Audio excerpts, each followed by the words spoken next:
அதிமுக பொதுச் செயலாளர் இபிஎஸ் பாஜகவின் குரலாகவே மாறிவிட்டதாக தமிழ்நாடு நிதியமைச்சர் தங்கம் தென்னரசு விமர்சித்திருக்கிறார். அதிமுக பொதுச் செயலாளர் எடப்பாடி பழனிசாமி ஜிஎஸ்டி வரி குறைப்பை பாராட்டி வெளியிட்ட எக்ஸ் பதிவை மேற்கோள் காட்டி பதிவிட்டுள்ள அமைச்சர் தங்கம் தென்னரசு பாஜகவின் குரலாக இபிஎஸ் மாறிவிட்டதாக விமர்சித்துள்ளார். மாநில வருவாய், மாநில நிதி சுயாட்சியை பாதுகாப்பது குறித்து தனது பதிவில் இபிஎஸ் ஒரு வரி கூட கூறாதது ஏன் என அமைச்சர் தங்கம் தென்னரசு கேள்வி எழுப்பியுள்ளார்.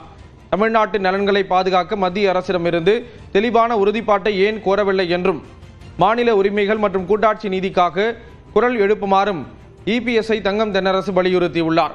தேர்தல் நெருங்கும் சூழலில் பாஜகவுடன் கூட்டணி வைத்து தமிழக மக்களின் நிதி நலனையும் உரிமைகளையும் எடப்பாடி பழனிசாமி புறக்கணிப்பதாக அமைச்சர் தங்கம் தென்னரசு விமர்சித்துள்ளார்.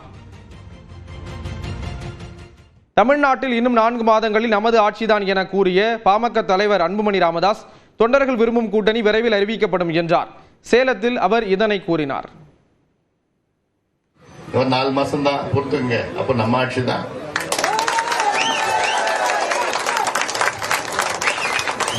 நீங்க எதிர்பார்க்கிற கூட்டணி விரைவில் அறிவிக்கப்படும்.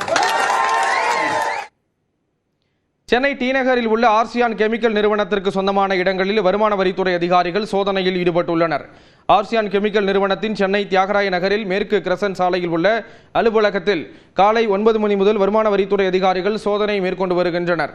இது தவிர சென்னை அசோக் நகர் உமாபதி சாலையில் உள்ள வீடு, வடபழனி அப்பாசாமி டவரில் அமைந்துள்ள அடுக்குமாடி குடியிருப்பிலும் வருமான வரித்துறை அதிகாரிகள் சோதனை மேற்கொண்டு வருகின்றனர். கெமிக்கல் நிறுவனங்கள் நடத்தும் தொழிலதிபர்கள் வரி ஏய்ப்பு செய்ததாக எழுந்த புகாரின் பேரில் சோதனை நடப்பதாக வருமான வரித்துறை தரப்பில் தகவல் வெளியாகியுள்ளது.